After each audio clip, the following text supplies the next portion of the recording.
एक बार की बात है, एक आदमी के जीवन में सिर्फ दुख ही दिखते।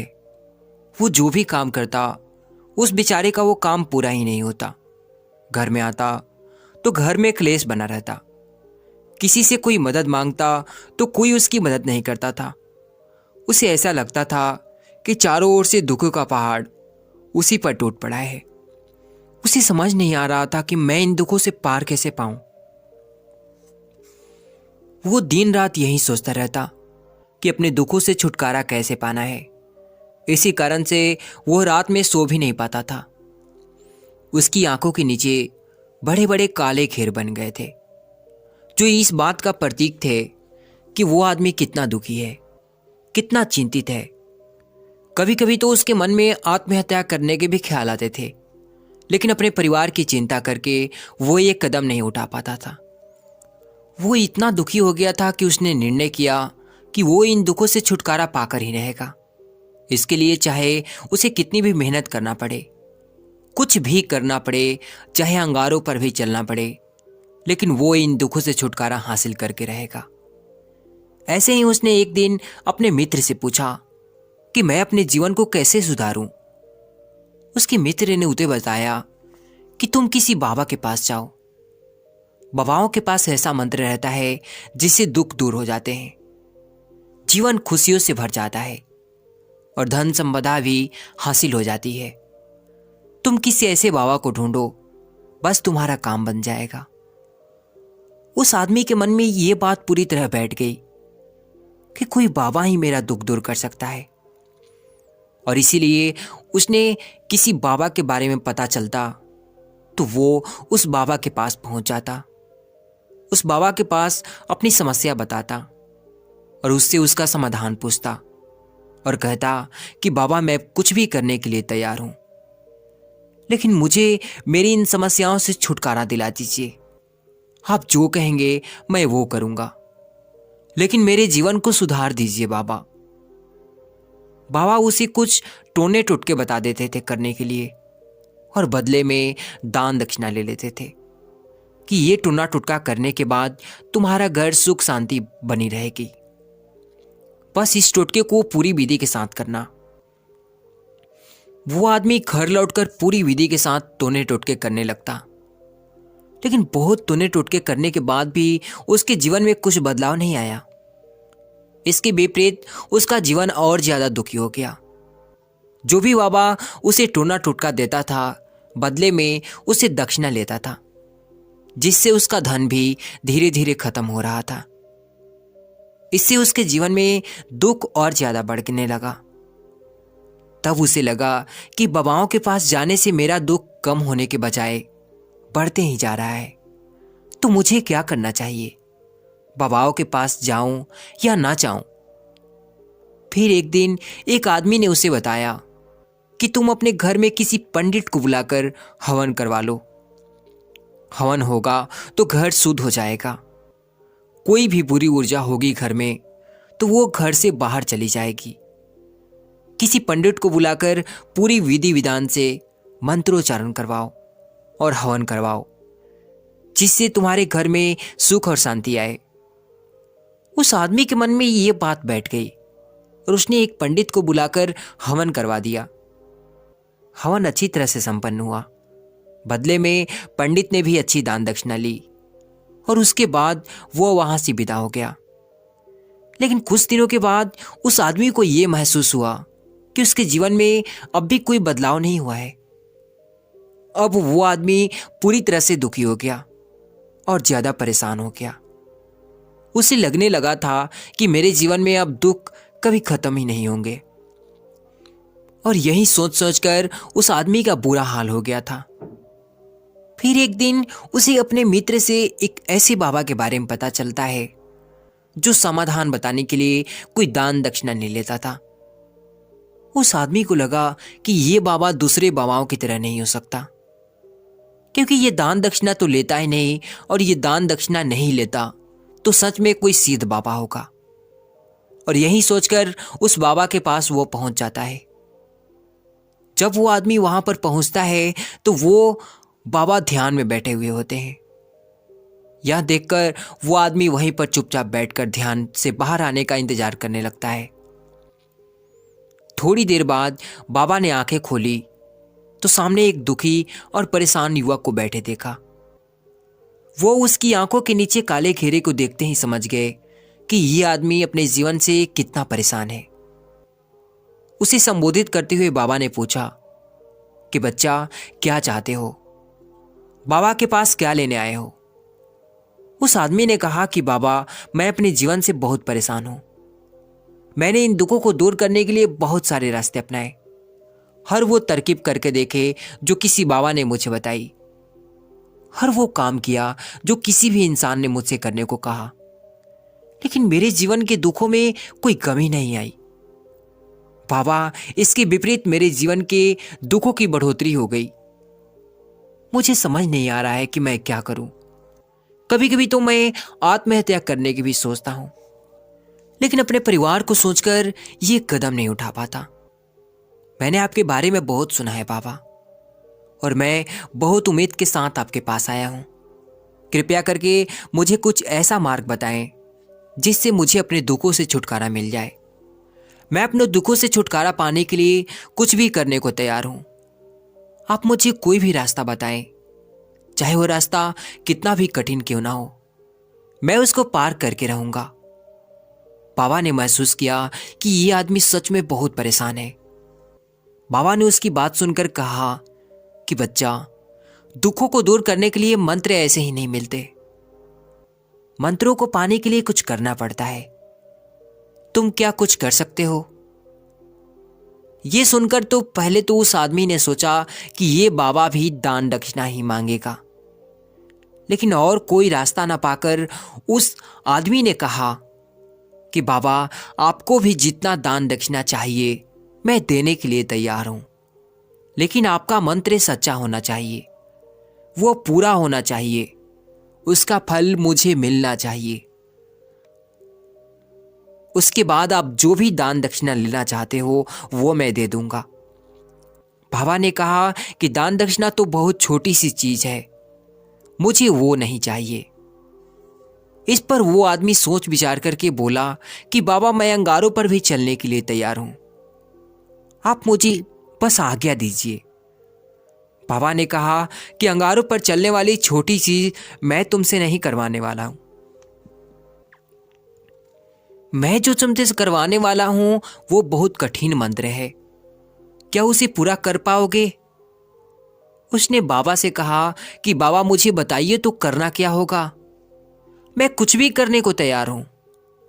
इस पर बाबा ने उससे कहा कि यहां से जब तुम घर जाओ तो रास्ते में ये दोहराते हुए जाना कि मैं सुखी हूं, मैं सुखी हूं, मैं सुखी हूं। बार बार अपने मन में यही दोहराना, और याद रखना कि जुबान पर यह नहीं आना चाहिए, इसे सिर्फ मन में दोहराना है। यह सुनकर वो आदमी बोला कि बाबा, बस इतनी सी बात, ये तो मैं चुटकी बजा के कर लूंगा, लेकिन इससे होगा क्या? बाबा बोले कि इस मंत्र को करके देखो, वैसे भी तुमने इतने बाबाओं के मंत्र किए हैं, तो इस मंत्र को भी करके देख लो। उस आदमी ने सोचा कि बाबा कुछ दान दक्षिणा तो ले नहीं रहे, और वो छोटा सा मंत्र है जिसे तो मैं कर ही लूंगा। वो बोला कि ठीक है बाबा, मैं ये मंत्र जरूर करूंगा। वो आदमी ये कहकर वहां से उठकर चलने लगा, लेकिन जैसे ही वो चलने लगा, पीछे से बाबा ने बोला कि एक बात याद रखना कि जब तुम ये मंत्र अपने मन में दोहराओ तो तुम्हारे मन में बंदर के विचार नहीं आने चाहिए, बंदर का ख्याल भी मन में नहीं आना चाहिए, तो ही ये मंत्र सिद्ध होगा। वो आदमी बोला कि मुझे तो आज तक बंदर का कोई विचार नहीं आया, तो अब क्यों आएगा? आप चिंता मत करिए बाबा, मैं बस मन में यही दोहराऊंगा कि मैं सुखी हूं, मैं सुखी हूं। इसके अलावा बंदर का कोई भी विचार मेरे मन में नहीं आएगा। यह कहकर वो आदमी वहां से चल दिया। वो अपने में मैं सुखी हूं, मैं सुखी हूं ये दोहराता हुआ थोड़ी ही दूर चला था कि उसके मन में अचानक एक बंदर का ख्याल आ गया। बंदर का ख्याल एक बार आया और चला भी गया। लेकिन उस आदमी ने सोचा कि आज तक तो मुझे बंदर का कोई विचार नहीं आया, ये आज बंदर का विचार क्यों आ गया। और ऐसे करके उसने बंदर का विचार कर लिया। वो भूल गया कि मुझे क्या मंत्र दोहराना है और वो बंदर के बारे में सोचने लगा। थोड़ी देर के बाद उसे जब फिर से होश आया तो वो फिर से अपना वही मंत्र दोहराने लगा जो बाबा ने उसे बताया था, मैं सुखी हूं, मैं सुखी हूं। लेकिन अचानक से सामने उसे एक बंदर दिखाई दिया और ये देखकर फिर से उसके मन में बंदर का विचार उठ गया और वो अपने अंदर से इस विचार को बाहर फेंकना चाहता था।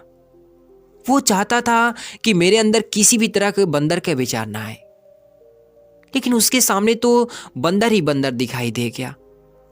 ऐसे ही करते करते वो घर पे पहुंचा और घर पे पहुंचने के बाद अपनी पत्नी को कहा कि हे बंदरिया, मुझे खाने में बंदर परोस दो।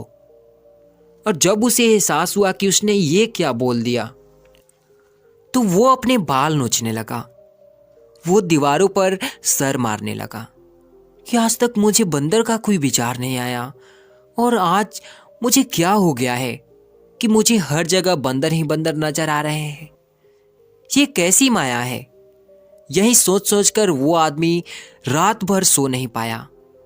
रात भर करवटें बदलता रहा और सुबह उठकर सीधे उसी बाबा के पास पहुंच गया और उनके चरणों में गिरकर कहा कि बाबा, पता नहीं क्या चमत्कार हो रहा है। आज तक मुझे बंदर का कोई विचार नहीं आया, लेकिन कल से जब से आपने मुझे कहा कि बंदर का विचार नहीं आना चाहिए, तब से मुझे हर जगह बंदर ही बंदर नजर आ रहे हैं। उस आदमी ने कहा कि बाबा, मुझे तो आपके पीछे भी पेड़ पर केले खाता हुआ बंदर दिखाई दे रहा है। ये हो क्या रहा है मेरे साथ। ये सुनकर बाबा हंसने लगे कि बच्चा, मन का जाल ऐसा जाल जिसे समझ पाना इतना आसान नहीं है। बंदर तुम्हारे रास्ते में पहले भी आते थे। जब तुम मेरे पास आए थे तो इन्हीं पेड़ों पर ये बंदर घूम रहे थे, लेकिन तब तुम्हारे ध्यान में ये बंदर नहीं था। तब तुम्हारे ध्यान में सिर्फ अपने दुख थे। इसके बाद बाबा ने उसे बताया कि बच्चा, हम जिस चीज से भी दूर भागना चाहते हैं वही चीज हमारे मन में बहुत गहरे में प्रविष्ट हो जाती है। वह हमारे अंतर मन में समा जाती है। असल में जिस चीज से भी हम छुटकारा पाना चाहते हैं, उससे छुटकारा इसीलिए पाना चाहते हैं कि वो हमारे साथ बहुत गहरे में जुड़ी हुई है और हम जितना ही उससे छुटकारा पाना चाहते हैं वो इतनी ही गहरी हमारे मन में बैठती चली जाती है और आखिरकार वो हमारे अंतर मन में छा जाती है। ऊपर से तो हम चाहते हैं कि सुखी होना, कि मैं सुखी हूं, मैं सुखी हूं। हमारे होठ भी यही बोलते रहते हैं, लेकिन हमारे मन में दुख समाये होते हैं। हमारे विचारों में, हमारे मन में दुख ही दुख दिखाई देते हैं। इसीलिए अपने जुबान से बार बार ये बोलने से कि मैं सुखी हूं, मैं सुखी हूं, हम सुखी नहीं होंगे। जब तक ये मंत्र हमारे अंतर मन में प्रविष्ट नहीं होगा तब तक हम सुखी नहीं होंगे। इस पर उस आदमी ने पूछा कि बाबा, लेकिन ये हमारे अंतर मन में प्रविष्ट कैसे होगा। ये सुनकर बाबा ने कहा कि बच्चा, अपने दुखों से लड़ना बंद कर दो। जब तक तुम अपने दुखों को दूर करने के बारे में सोचते रहोगे ना, तब तक वो दुख तुमसे चिपके रहेंगे। तब तक वो दुख तुम्हारे अंतर मन पर राज जमाए रहेंगे। और जिस दिन तुम उन दुखों के बारे में सोचना ही छोड़ दोगे, उन दुखों से छुटकारा ही नहीं पाना चाहोगे, उसी दिन से तुम्हारी जिंदगी से दुख गायब हो जाएंगे। क्योंकि किसी भी चीज से छुटकारा पाने के लिए हमें उस चीज के बारे में सोचना पड़ता है, और हम जितना ही उस चीज के बारे में सोचते हैं वो उतनी ही गहरे हमारे मन में प्रविष्ट हो चली जाती है। हम अधिकतर समय दुखों के बारे में ही सोचते हैं। हम यही सोचते हैं कि हमारे जीवन में दुख है और हमें इससे छुटकारा पाना है। इसी वजह से बार बार सोचने से वो दुख हमारे अंतर मन में प्रविष्ट हो जाते हैं और हमें एहसास भी नहीं होता। इसीलिए अगर तुम दुखों से छुटकारा पाना चाहते हो तो दुखों से छुटकारा पाने के बारे में सोचना छोड़ दो। पहली बात, तुम्हें दुखों से छुटकारा मिल जाएगा। अक्सर आपने देखा होगा कि एक आदमी धूम्रपान छोड़ना चाहता है, शराब छोड़ना चाहता है। सुबह वो अपने आप से वादा करता है कि मैं कोई भी गलत काम नहीं करूंगा, लेकिन शाम को जब लौटता है तो नशे में चूर होकर लौटता है। ऐसा क्यों होता है? जो हम सोच रहे हैं वो पूरा कर ही नहीं पा रहे हैं। असल में हम उस चीज को ज्यादा तवज्जो दे रहे हैं, उस चीज को बहुत ज्यादा अहमियत दे रहे हैं। जब भी हम उस चीज को छोड़ने के बारे में सोचते हैं तो हम उसकी इंपॉर्टेंस यानी कि विशेषता और ज्यादा बढ़ा देते हैं। हमारा मन उस चीज के बारे में जितना ज्यादा सोचेगा, हमारा मन उस चीज के पीछे उतना ही भागेगा। हमें उस चीज से लड़ना नहीं है, बल्कि बिना सोचे गुजर जाना है। और अगर इस मंत्र को हम समझ लेते हैं तो हम अपने जीवन में जो भी पाना चाहते हैं उसे हम अंतर मन में डाल सकते हैं। और जब एक बार कोई लक्ष्य हमारे अंतर मन में बैठ जाता है तो फिर सफलता पाने में कोई समस्या नहीं होती, कोई दिक्कत नहीं आती। तो दोस्तों, ये कहानी से आपको क्या सीखने को मिला कमेंट सेक्शन में जरूर बताएं। नमो बुद्धाय।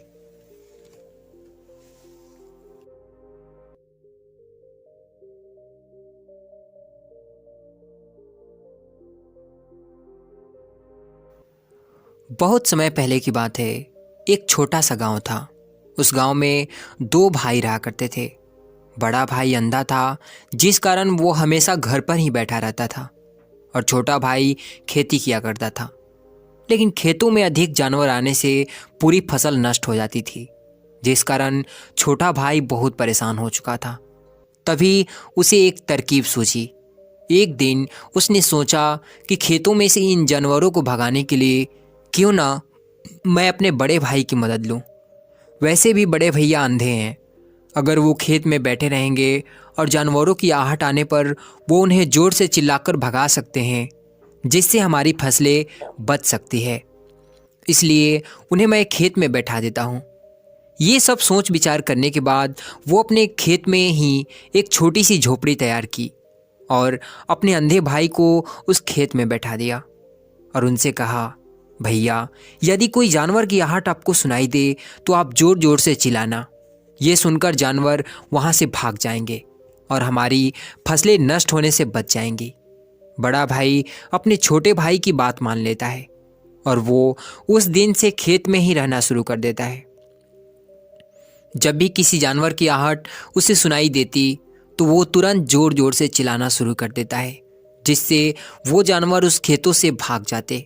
ऐसा करते करते कई दिन बीत चुके थे। तभी एक दिन उसके खेत में एक हिरन भागता हुआ आता है और वह खेत के बांध को तोड़कर वहां से भाग जाता है। लेकिन उसी हिरन का पीछा करते हुए एक राजा भी उस खेत में आ पहुंचा। तभी राजा की नज़र उस अंधे भाई पर पड़ती है। राजा उस व्यक्ति से कहता है, देखो, मैं यहाँ पर एक जानवर का पीछा करने आया हूँ। क्या तुमने इस जानवर को देखा है? इस पर वो व्यक्ति कहता है, हे राजन, मैं तो अंधा हूँ, मैं भला किसी जानवर को कैसे देख सकता हूँ।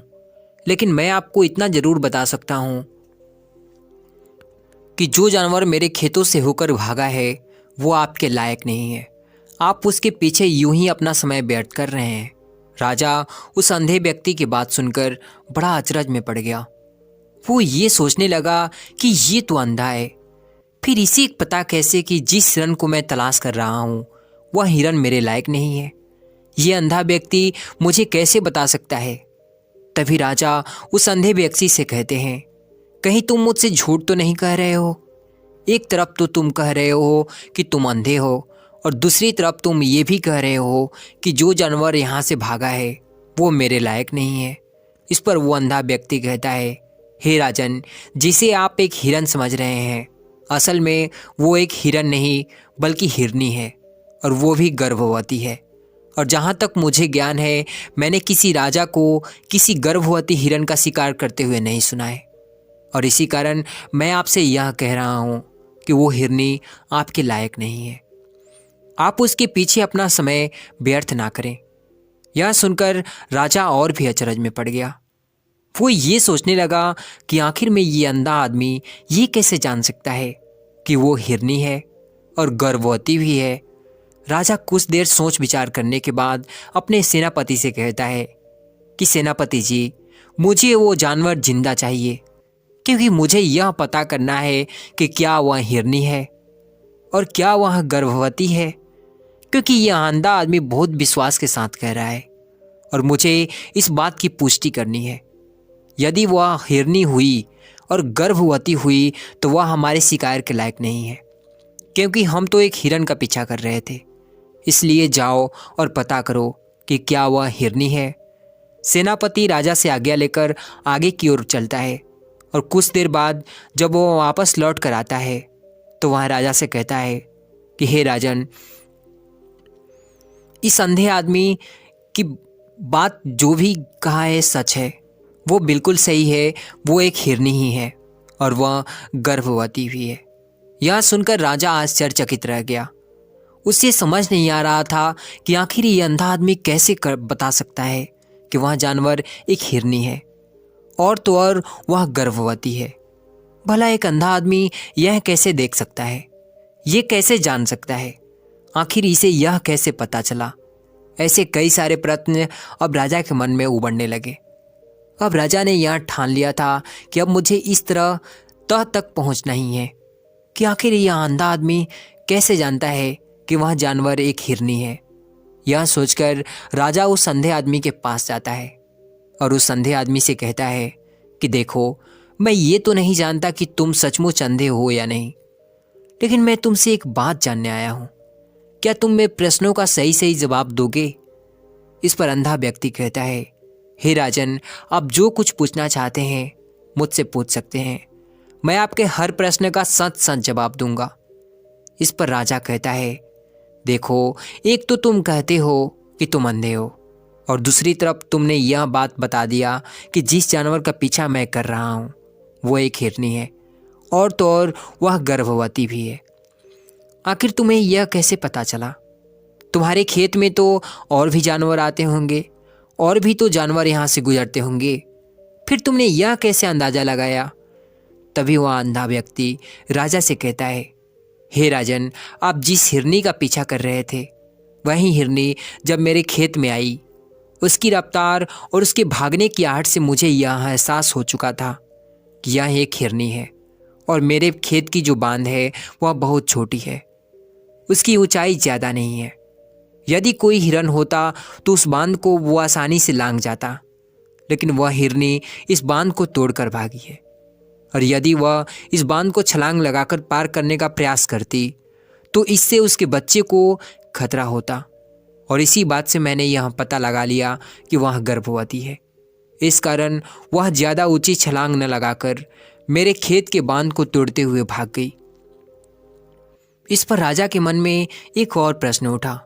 राजा ने कहा, किंतु तुम्हें कैसे पता चला कि यह एक हिरनी ही है और भी तो कोई जानवर यहाँ पर आ सकता है? तब वह व्यक्ति कहता है कि हे राजन, मैं सुबह शाम यहीं पर बैठा रहता हूँ और मेरी सुनने की शक्ति बहुत तेज है। मैं ये भांप जाता हूँ कि कौन सा जानवर मेरे खेत में आया है और उसी के आधार पर मैं ज़ोर ज़ोर से चिल्लाता हूँ ताकि वो मेरे खेत से भाग जाए और मेरे खेत के फसलों को नष्ट ना कर पाए। राजा उस अंधे आदमी का ये जवाब सुनकर पूरी तरह से संतुष्ट हो चुका था। वो मन ही मन ये सोच रहा था कि वो आदमी भला अंधा ही है, लेकिन ये तो बड़ा ज्ञानी मालूम पड़ता है। इस आदमी से कुछ ना कुछ काम तो निकलवाना ही चाहिए।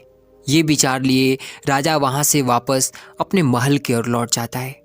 राजमहल पहुँचते ही राजा उस अंधे व्यक्ति से कहता है, आप तो बड़े ज्ञानी मालूम पड़ते हैं।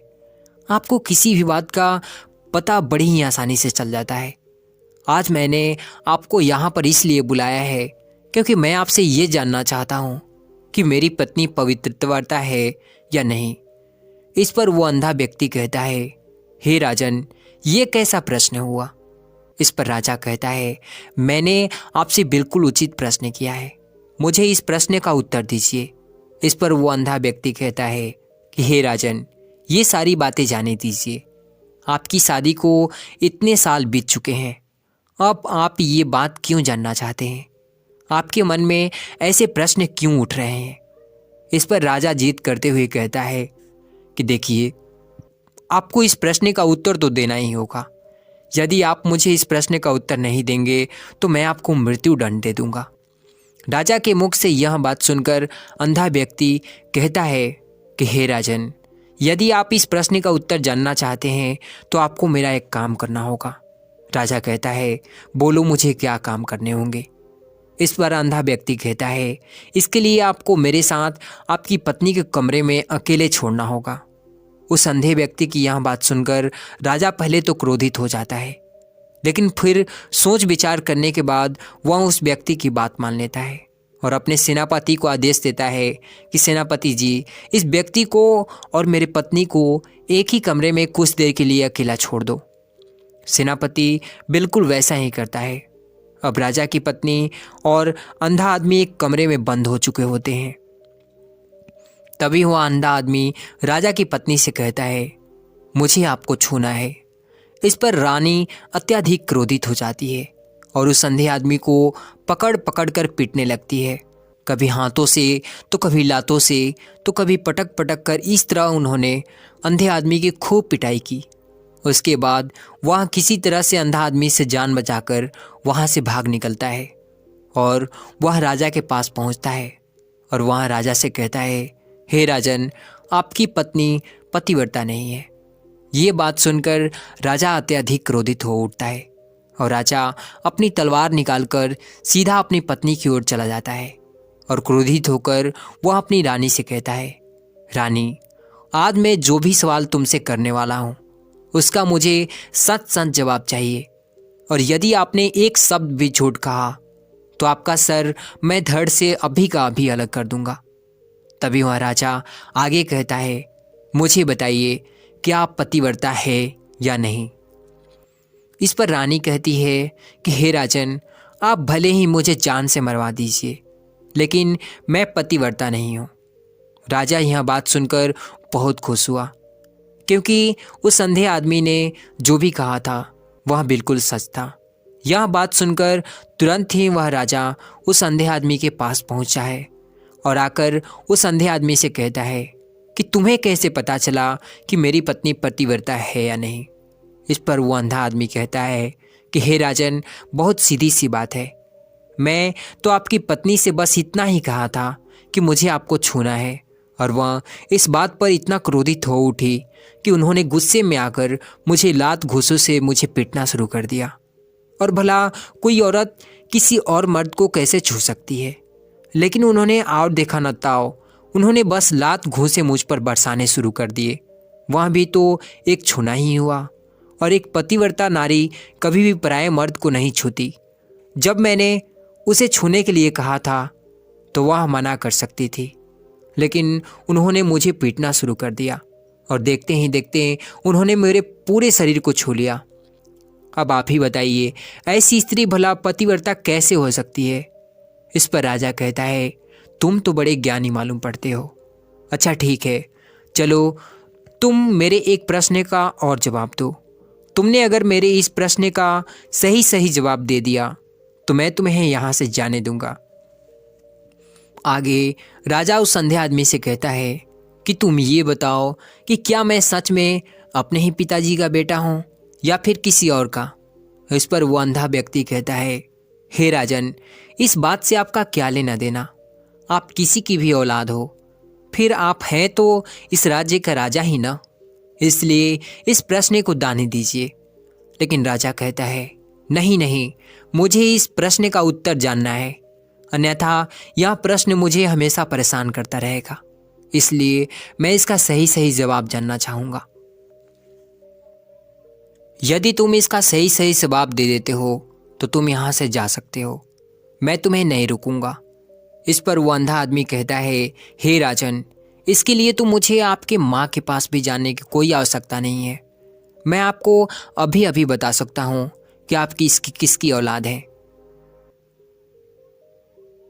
लेकिन उससे पहले मैं चाहता हूँ कि आप मुझसे पहले वादा करें कि आप मुझ पर क्रोध नहीं करेंगे। राजन ने कहा, मैं तुमसे वादा करता हूँ, मैं तुम पर क्रोध नहीं करूँगा। इसके बाद वह अंधा आदमी राजा से कहता है, हे राजन, आप हैं तो अपने ही पिता के पुत्र, लेकिन आप पर एक कंजूस सेठ की छाया पड़ी है। यह सुन राजा बहुत क्रोधित हो उठा और वह तुरंत मयान से तलवार निकालकर वह अपनी माँ के पास जा पहुँचा। वह वहाँ पर पहुँचने के बाद वह अपनी माँ से कहता है, माँ, मुझे सच सच बताइए, क्या मैं अपने ही पिता का पुत्र हूँ या नहीं? यदि आपने मुझे सही सही नहीं बताया तो वह यहीं पर अपने प्राण त्याग दूंगा। मुझे बताओ कि क्या ये सच है? इस पर उस राजा की माँ कहती है कि बेटा, तू है तो अपने ही पिता का पुत्र, लेकिन तुम्हारे ऊपर एक कंजूस सेठ की छाया पड़ी हुई है। जब मैं एक बार नहाने के बाद अपना मुंह आईने में देख रही थी, तभी उस कांच के पीछे मुझे उस कंजूस सेठ नजर आता है और उसी की छाया तुम पर पड़ चुकी है। यह सुन राजा बहुत खुश हो जाता है और वह तुरंत दौड़ा दौड़ा वापस उस अंधे आदमी के पास पहुंचता है और उस अंधे आदमी से कहता है, तुम्हें ये कैसे पता चला कि मुझ पे एक कंजूस सेठ की छाया पड़ी है? इस पर वो आदमी कहता है, हे राजन, आपने मुझे कई सारे सवाल पूछे जिनका जवाब मैंने आपको सही सही दिया है। यदि कोई और राजा होता तो मुझे इसके बदले में ढेरों सारे इनाम मिल चुके होते, लेकिन अब तक आपने एक फूटी कौड़ी तक नहीं दी है। इस बात से ही मैंने अंदाज़ा लगा लिया था कि आप बहुत कंजूस हो। यह बात सुनकर राजा जोर जोर से हंसने लगा और कहता है कि आप जो भी मांगोगे वह मैं आपको अवश्य दूंगा, लेकिन तुम मुझे यह बताओ कि कैसे पता चल जाता है कि कौन सी बात सही है और कौन सी बात गलत? तुम किसी भी बात का इतना सटीक और सही जवाब कैसे दे पाते हो? इस पर वह अंधा आदमी कहता है कि हे राजन, मैं तो वैसे ही अंधा हूँ। यदि मेरी आँखें होती तो मैं किसी के भी मन की बातें बड़ी सरलता से जान लेता। मन की एक भाषा होती है और ये भाषा मनुष्य के भीतर शरीर में व्यवहार के रूप में देखी जा सकती है। उसकी आंखें से, उसकी होठों से, उसके काम करने के तरीके से, उसकी प्रक्रियाओं से पता चल सकता है कि उसके मन में क्या चल रहा है। उसके आधार पर हम किसी के भी मन की बात जान सकते हैं। लेकिन मैं तो अंधा हूँ, मैं देख नहीं सकता, इसलिए मैं क्रियाओं से देखता हूँ। यदि मुझे कोई बात जाननी हो तो अगले आदमी को कुछ काम देना पड़ता है, जिस पर वह व्यक्ति किस प्रकार काम करता है, किस तरीके से उस काम को करता है, उसके आधार पर मैं यह पता कर पाता हूँ कि उसके मन में क्या चल रहा है। तभी वह राजा कहता है, तो क्या इसका अर्थ ये हुआ कि मैं किसी के भी मन की बातें जान सकता हूँ? इस पर वह अंधा आदमी कहता है कि हे राजन, अवश्य आप भी किसी व्यक्ति के मन की बातें जान सकते हैं, किंतु उससे पहले आपको अपने ऊपर काम करना होगा और वह काम है अपने मन को शांत करना, अपने मन को वर्तमान में लाना होगा, जिसके लिए मैं आज आपको 3 तरीके बताने वाला हूँ और यह तीनों ही तरीके बड़े ही आसान और सरल है। किंतु हे राजन, उससे पहले आपको एक काम करना होगा, अपने मन को एकाग्र करना होगा।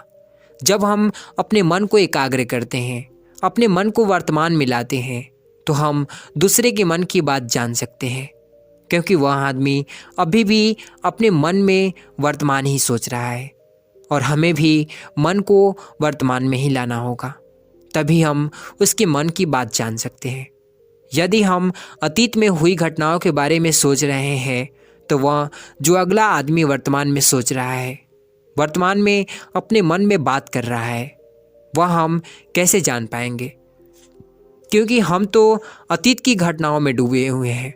इसलिए किसी के भी मन की बात जानने के लिए सबसे पहले हमें हमारे मन को एकाग्र करना होगा, उसे वर्तमान में लाना होगा। आगे वह व्यक्ति राजा से कहता है कि हे राजन, जो 3 तरीकों मैं बताने वाला हूँ, इन तीनों तरीके से बड़ी आसानी से किसी के भी मन की बातें जान सकते हैं। इसके बाद वह अंधा आदमी राजा से कहता है कि हे राजन, जो सबसे पहला तरीका है वह है आंखों पर ध्यान देना। किसी व्यक्ति से बात करते वक्त उसकी आंखों में देखना, उसकी आंखों पर ध्यान देना जो सबसे ज़्यादा ज़रूरी है, क्योंकि आंखें बोलती नहीं पर बहुत कुछ कह जाती है। यदि हम किसी व्यक्ति की आंख इशारों को समझ सीख जाएं, हम यह जान पाएंगे कि उस व्यक्ति के दिमाग में क्या चल रहा है, वो क्या सोच रहा है और अभी वह क्या करने वाला है। मेरे पास आंखें नहीं है, लेकिन मैंने अपने गुरु से यह विद्या सीखी है, क्योंकि बहुत सालों पहले मैंने मेरे गुरु अपने से यह विद्या सीखी है। क्योंकि बहुत साल पहले मेरे पास आंखें थी और मैं उस वक्त लोगों के मन की बातें केवल उनकी आंखों से ही जान लेता था। इसीलिए यदि आप भी दूसरों के मन की बातें जानना चाहते हैं तो आपको भी उनकी आंखों पर गौर करना चाहिए, जैसे कि उनका आकार कैसा है, वह कब, कहाँ और किधर देख रहे हैं। यदि उसकी आंखें यहाँ वहाँ घूम रही है, जब आप उससे बातें कर रहे हैं तो वहाँ पर इधर उधर मुड़ रहा है, कभी ऊपर तो कभी नीचे या कभी आसपास, या फिर उसकी आंखें खुश नजर आ रही है या फिर आंखें निराश नजर आ रही है। जैसे कि चोर होता है, उसकी आंखों में जब हम देखते हैं तो हमें यह पता चलता है कि यहाँ अगले आदमी ने कोई गलती की है। ठीक उसी प्रकार जब हम किसी चालाक व्यक्ति की आंखों में देखते हैं तो आपको पता चलेगा कि उसकी आंखों में एक भाषा होती है। एक बहुत ही सीधा और आसान तरीका होता है। यदि आपको यह पता लगाना है कि सामने वाला व्यक्ति आपसे झूठ कह रहा है या फिर सही, तो आपको उसकी आंखों पर ध्यान देना अति आवश्यक है। यदि आपसे बात करते वक्त वह व्यक्ति अपनी आंखें यहाँ वहाँ घुमा रहा है, ऊपर नीचे इधर उधर दाएं बाएं हर जगह देख रहा है, तो इसका अर्थ यह हुआ कि इस बात से निकलने का देख रहा है। तो इसका अर्थ यह हुआ कि वह इस बात से निकलने का कोई रास्ता ढूंढ रहा है, वो कोई झूठ बना रहा है। यदि सामने वाला व्यक्ति आपसे कोई झूठ कहने का प्रयास कर रहा है तो वह आपसे नज़र नहीं मिलाएगा, वह यहाँ वहाँ देखेगा, ऊपर नीचे देखेगा, लेकिन वह आपकी आंखों में आंखें डालकर कभी नहीं देख पाएगा, क्योंकि उसे डर है कि यदि उसने अपनी आंखों में आंखें डालकर देखी तो उसका झूठ पकड़ा जाएगा और लोगों को सच्चाई का पता चल जाएगा। और इसी प्रकार कुछ और भी भाषाएं होती है। जब आप किसी की आंखों में आंखें डालकर यह देखना शुरू कर देंगे उसके हाव भाव क्या है, ठीक उसी प्रकार चेहरे के हाव भाव होते हैं, जिससे हम मन की बातें बड़ी ही आसानी से समझ जाते हैं और इन्हें भी समझना बहुत ही ज़रूरी है। कभी कभी कोई व्यक्ति अपने चेहरे से, जैसे आँख, होठ और बहुत से कुछ अलग अलग व्यवहार होता है। यदि आप किसी व्यक्ति के चेहरे में गौर करें तो आप आसानी से समझ पाएंगे कि वह व्यक्ति निराश है, उदास है, या फिर वो बहुत खुश है, या फिर उसे कोई बहुत बड़ा दुख है। वह अपने अंदर क्या महसूस कर रहा है, यह सारी बातें हम उसके चेहरे के हाव भाव से पता कर सकते हैं। फिर चाहे इंसान जुबान से कुछ बोले या ना बोले, लेकिन आप उसके चेहरे से सब कुछ पता कर सकते हैं। आगे व्यक्ति राजा से तीसरा तरीका बताते हुए कहता है कि हे राजन, इसी प्रकार तीसरी भाषा भी है, अर्थात तीसरा तरीका भी है, और वह है हाथों के इशारे और शरीर का व्यवहार। किसी के भी मन की बात समझने के लिए हाथ के इशारे और शरीर के व्यवहार को समझना बहुत आवश्यक है। कोई व्यक्ति जब बात करता है तो आपने देखा होगा कि वो अपने हाथों को हिलाता रहता है, अपने हाथों से इशारा करता रहता है। बातों के साथ साथ अपने शरीर का जो व्यवहार है, अर्थात बॉडी लैंग्वेज, उसका भी पूरा उपयोग करता है, जिससे हमें यह पता चल पाता है कि वह व्यक्ति हमारी बातों पर कितना ध्यान दे रहा है और उसके मन में क्या चल रहा है। शरीर के व्यवहार को देखने के लिए उसके हाथ मटकाने, शरीर मटकाने और चेहरे पर बार बार हाथ लाने, हाथों का एक दूसरे से मसलना, ऐसी बहुत सी क्रियाएं होती है, उस पर हमें ध्यान देना अति आवश्यक है। मन की बात को समझने के लिए हमें शरीर के व्यवहार को भी समझना पड़ता है। अगर हम इन तरीकों को सही तरीके से ध्यान देकर इन तीन तरीकों को अच्छे से समझ लेते हैं तो हम बहुत जल्दी किसी भी व्यक्ति के मन की बातें बड़ी सरलता और सहजता से जान सकते हैं। इसलिए यदि आपको किसी के मन की बातें जाननी है तो आपको उसकी आंखों पर, उसके शरीर के हाव भाव को और उसके हाथों को ध्यानपूर्वक देखना और समझना होगा। जिससे आप यह समझ पाएंगे कि आखिरकार उसके मन में क्या चल रहा है और वह क्या सोच रहा है। लेकिन उससे आपको अपने मन को एकाग्र करना होगा। उससे पहले शांत करना होगा अपने मन को और अपने मन को वर्तमान में लाना होगा। तभी आप उस व्यक्ति की इन सभी क्रियाओं पर ध्यान दे पाएंगे, उन्हें समझ पाएंगे। अन्यथा आप यदि अतीत की घटनाओं में व्यस्त हैं, भविष्य की योजनाओं में व्यस्त हैं, तो आप उस व्यक्ति के हाव भाव पर कभी ध्यान नहीं दे पाएंगे और ना ही आप कभी ये समझ पाएंगे कि आखिर उस व्यक्ति के मन में क्या चल रहा है, वह क्या सोच रहा है। आपने देखा होगा कि ऐसे कई बड़े संत महात्मा हैं जो बड़ी शांति से आपको देखते हैं और आपको देखकर ही यह बता देते हैं कि आपके मन में क्या चल रहा है, आप उनसे क्या जानने आए हैं। और इसका सबसे बड़ा प्रमुख कारण यही है कि वह आपको पढ़ सकते हैं, आपको समझ सकते हैं, आपकी मन की बातें जान सकते हैं, क्योंकि उनका मन एकाग्र है, शांत है। और यही कारण है कि वह आपके मन की बातें बड़ी सरलता से समझ जाते हैं। यदि आपने अब तक पूरी कहानी को सुना है तो मैं आपसे एक छोटा सा अनुरोध करना चाहता हूँ। कृपया इस चैनल को सब्सक्राइब करें ताकि मैं आपके लिए और भी ऐसी ही ज्ञान से भरपूर कहानियाँ लेकर आता रहूं। धन्यवाद। नमो बुद्धाय।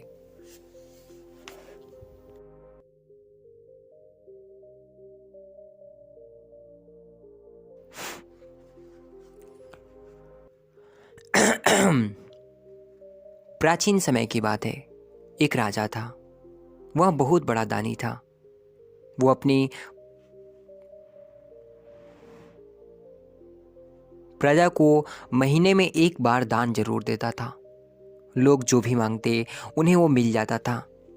ऐसे ही एक दिन जब वो दान दे रहा था, तभी उन मांगने वालों में से एक फकीर भी थे और वो भी राजा से दान लेने के लिए लोगों की पंक्तियों में लग गया।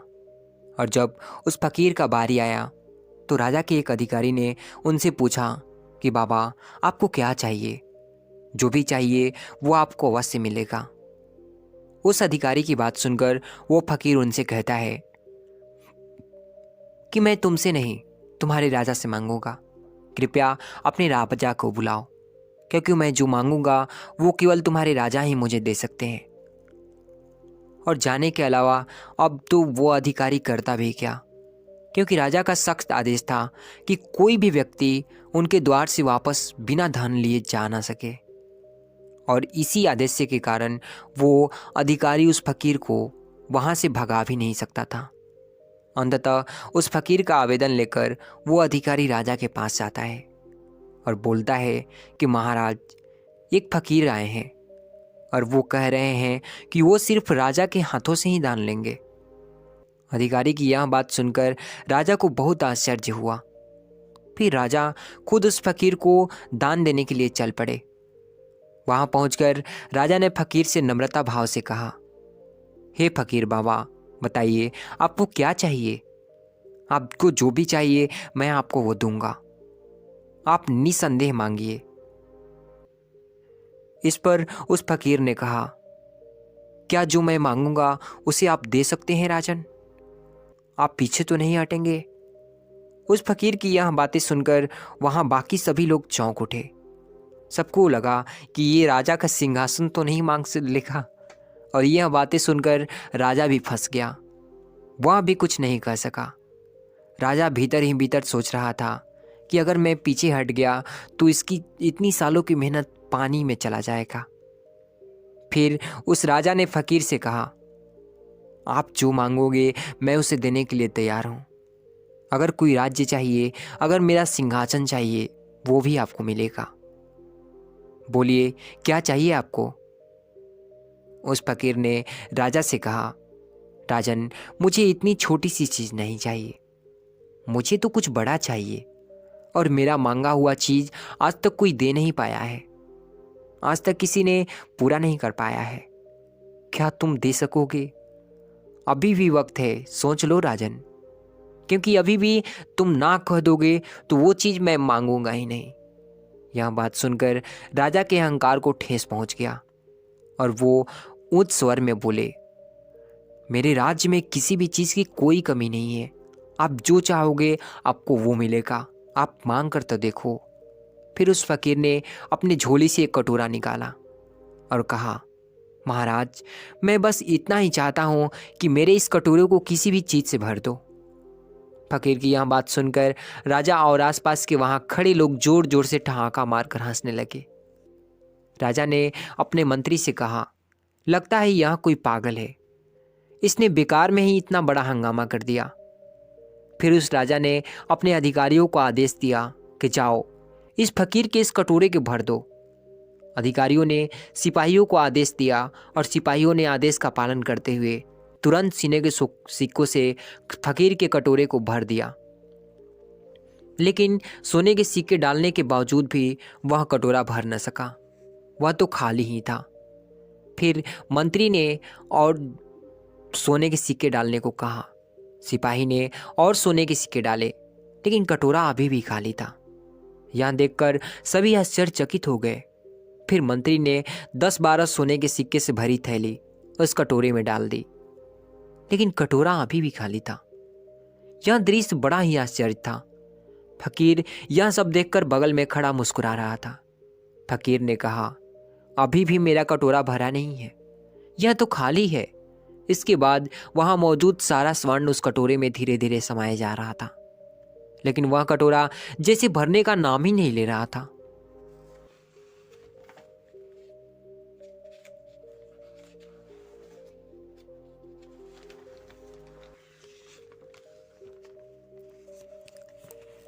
अब तो राजा चिंतित हो उठा, क्योंकि अब तो उसके राज्य के सभी धन आने लगे। सारा धन कटोरे में जाता और गायब हो जाता, फिर कटोरा खाली का खाली ही रह जाता। यह देखकर राजा के चेहरे पर पसीना आने लगा। राजा बहुत चिंता में पड़ गया।